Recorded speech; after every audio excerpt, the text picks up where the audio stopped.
अभी हमने पढ़ा 2D शेप्स के बारे में। अब हम जानते हैं कि 3 डायमेंशन शेप या फिर 3D शेप्स क्या होती हैं, इनका क्या मीनिंग है और 3D शेप को मापने के लिए क्या पैरामीटर्स हैं। तो 3D shape can be defined as a solid figure और एन ऑब्जेक्ट और shape that has 3 dimensions, length, width and height. Unlike 2-dimensional shape, 3-dimensional shape have thickness or depth. For example, sphere, cube, cuboid, cone, cylinder, etc.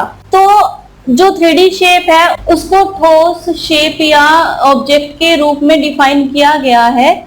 जो 3 dimensions shape होती है इनके 3 dimensions होते हैं, length, height और width. जैसे कि 2D shape में था उनकी सिर्फ हाइट और विड्थ होती है, उनमें थिकनेस नहीं होती, लेकिन जो 3D शेप्स है उनमें थिकनेस भी होती है, उनकी मोटाई या ऊंचाई भी होती है। तो यहाँ पर हमें एग्जांपल दिए हुए हैं स्फीयर का, क्यूब का, क्यूबॉइड का, कोन का, सिलेंडर का और भी। तो जो 3D शेप्स है वो कई तरह की होती है, लेकिन एग्जाम में मोस्टली जो यहाँ एग्जाम्पल दिए हुए हैं इन्हीं पर कंसंट्रेशन किया जाता है। तो यहाँ पर पहला एग्जाम्पल है स्फीयर का। स्फीयर का क्या अर्थ है? स्फीयर एक राउंडेड ऑब्जेक्ट है जैसे कि बॉल का स्ट्रक्चर होता है। नेक्स्ट है यहाँ पे क्यूब। क्यूब जैसे कि कोई स्क्वायर बॉक्स हो, कोई चौरस डिब्बा होता है, उसको हम क्यूब बोलते हैं, जो स्क्वायर की शेप में हो और उसकी सभी साइड इक्वल हो। क्यूबॉइड होता है एक तरह का रेक्टेंगल बॉक्स। सिलेंडर जिसका टॉप और बेस सर्कुलर सरफेस में हो और वो कर्व्ड सरफेस से बाउंडेड हो। जैसे कि फॉर एग्जांपल ये पेन है, इसका जो बेस है वो भी सर्कल है और जो टॉप है ये भी सर्कल है और ये जो कर्व्ड सरफेस से बाउंडेड है, तो ये एक तरह का सिलेंडर का एग्जांपल है। इसके बाद है कोन, जिसका बेस सर्कल हो और टॉप एक पॉइंट हो। ये एक स्पेशल तरह का सिलेंडर है जिसमें जो रेडियस है वो टॉप की तरफ जाते हुए, जब हम टॉप की तरफ मूव करते हैं तो वो डिक्रीज होती है और वह एक सिंगल पॉइंट में कन्वर्ट होती है। तो इस तरह की फिगर को हम कोन कहते हैं। अब जो ये 3D शेप्स हैं इनको बोर्ड पे या पेन पे ड्रॉ करना डिफिकल्ट है।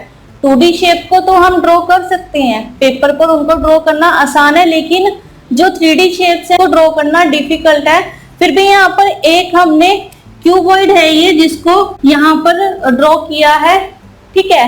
एक क्यूबॉइड है ये रेक्टेंगल बॉक्स। इसके टोटल 6 सरफेस है, बेस, टॉप और 4 साइड्स, ठीक है। 1 2 3 4 साइड्स, बेस और टॉप, इसके 6 सरफेसेस है। तो 6 सरफेसेस 2D शेप को मिलाकर 3D शेप का एक क्यूबॉइड यहाँ पर बनाया गया है। ऐसे ही क्यूब में भी 6 सरफेसेस होते हैं। तो 3D शेप 2D शेप का कॉम्बिनेशन है। तो ये 2D फिगर और 2D शेप से बाउंडेड है, ठीक है। अब 3D शेप को मेजर करने के लिए हम वॉल्यूम का यूज करते हैं।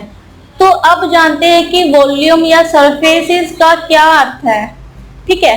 तो सरफेसेस होता है यहाँ पर स्पेस एनक्लोज। तो हमने 2D शेप्स में पढ़ा था कि जो एरिया है वो जो भी 2D शेप्स जो सरफेस को ऑक्यूपाइड कर रही है वो उसका एरिया कहला रहा है, ठीक है। तो यहाँ भी सेम है, जो वॉल्यूम स्पेस एनक्लोज कर रहा है यानी कि 3D शेप में जो स्पेस ऑक्यूपाइड किया जा रहा है उसको हम वॉल्यूम बोल रहे हैं यहाँ पर। तो जैसे 2D शेप में एरिया होता है वैसे ही 3D शेप में यहाँ पर वॉल्यूम है। तो 3D शेप जो भी स्पेस ऑक्यूपाइड करेगी उसे हम वॉल्यूम कहते हैं। तो एक तो ये डिफरेंस है यहाँ पर एरिया और वॉल्यूम के बीच में, ठीक है। अब जो वॉल्यूम है उसकी स्टैंडर्ड यूनिट है सेंटीमीटर क्यूब और मीटर क्यूब, ठीक है। 2D शेप के केस में जो एरिया है उसकी स्टैंडर्ड यूनिट है मीटर स्क्वायर और सेंटीमीटर स्क्वायर, लेकिन जो यहाँ पर वॉल्यूम है 3D शेप में वॉल्यूम के केस में जो स्टैंडर्ड यूनिट है वो है सेंटीमीटर क्यूब और मीटर क्यूब। तो यहाँ पर हम वॉल्यूम को जब भी मेजर करेंगे तो सेंटीमीटर क्यूब और मीटर क्यूब में करेंगे। तो यहाँ पर मतलब है कि जो 1 साइड है वो 1 क्यूब से ऑक्यूपाइड है या 1 क्यूबिक मीटर से या 1 क्यूबिक सेंटीमीटर से ऑक्यूपाइड है।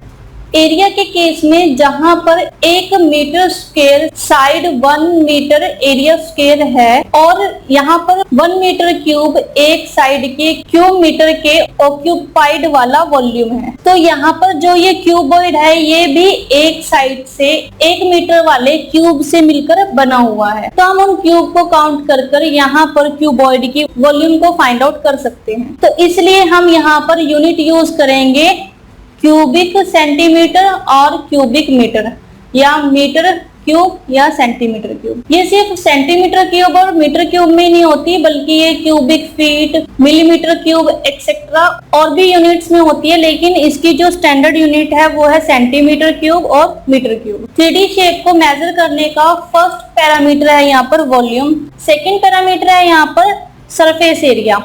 ठीक है, सरफेस एरिया को यहाँ पर 3 पार्ट्स में डिवाइड किया गया है। TSA यानी कि total surface area, LSA lateral surface area और CSA कर्व्ड सरफेस एरिया। तो total surface area, total area of all surfaces. तो फॉर एग्जांपल कि यहाँ पर ये क्यूबॉइड शेप है, ठीक है, इसके 6 सरफेसेस है। अगर इन 6 सरफेसेस को हम ऐड कर दे तो ऐड करने के बाद हमारे पास इस क्यूबॉइड का टोटल सरफेस आ जाएगा। तो हम टोटल सरफेस एरिया को भी मीटर स्क्वायर और सेंटीमीटर स्क्वायर में मेजर करेंगे, क्योंकि ये भी एक तरह का एरिया ही है।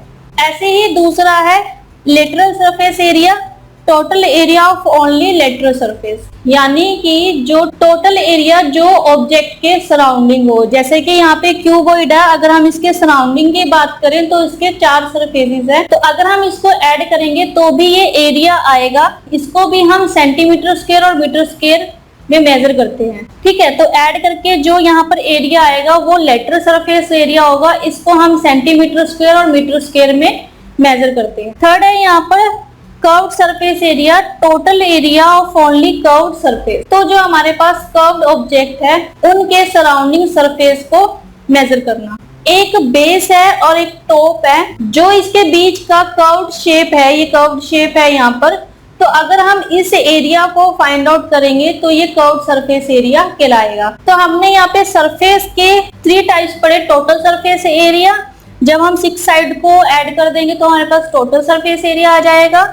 लेटरल सरफेस एरिया, तो अब इस क्यूबॉइड की 4 साइड्स हैं, मतलब सराउंडिंग इसकी 4 साइड्स हैं, हमारे पास यहाँ पर लेटरल सरफेस एरिया आ जाएगा, हम इसको ऐड करेंगे। देन कर्व्ड सरफेस एरिया, जो कर्व्ड शेप्ड है, जैसे कि ये पेन है, इसकी जो बीच का ये कर्व्ड सरफेस है, तो अगर हम इसका सरफेस फाइंड आउट कर लेंगे तो वो होगा कर्व्ड सरफेस एरिया। तो इस तरह से हमने यहाँ पर 2 तरह की शेप्स के बारे में स्टडी की, 2D शेप्स और 3D शेप। 2D शेप में हम एरिया और पेरीमीटर को मेजर करते हैं और 3D शेप में हम वॉल्यूम और सरफेस को मेजर करते हैं। तो आप इससे रिलेटेड जो भी फॉर्मूलेज हैं उनको हार्डली लर्न कीजिए, क्योंकि अगर आपको फॉर्मूले लर्न नहीं होंगे तो आप इससे रिलेटेड जो भी क्वेश्चन होंगे आप उन्हें सॉल्व नहीं कर पाएंगे। तो आप इससे रिलेटेड जो भी फॉर्मूले हैं उन्हें अच्छे से याद कर लीजिए।